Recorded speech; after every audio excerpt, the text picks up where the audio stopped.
ایسا محسوس ہوتا ہے جیسے قیامت کے دن 1-2 میل ہی دور ہے۔ میں قدم بھی بڑھاؤں جو تیری طرف تو صدا سور کی دھمکیاں دیتی ہے۔ یہ میری چال شاید خداوند اعلیٰ کو آواز کن کی دہائی نہ ہو، ورنہ ایسے نہیں ہے کہ انسان کے بس میں حساب دم حشر مخلوق ہے۔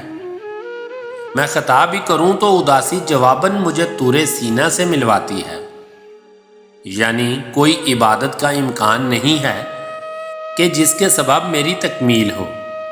سچ کہوں تو میری چاہ یہ ہے کہ ایک ورد نو پھر سے پیدا کی جائے اور دونوں عالم تیرے درد میں ڈوب کر مجھ کو کلمہ فرقت پڑھانے لگے۔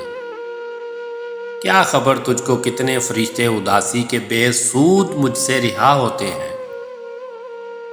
تیرے جانے پہ مجھ سے خدا بھی کسی روٹھی ماں کی طرح پیش آنے لگا۔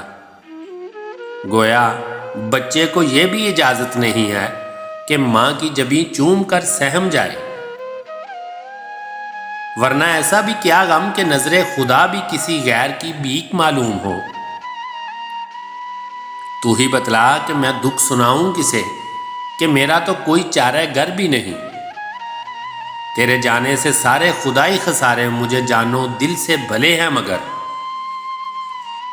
میں نے 70 برابر جو ماؤں کی الفت کو کھو ڈالا، سب بلا ڈالا۔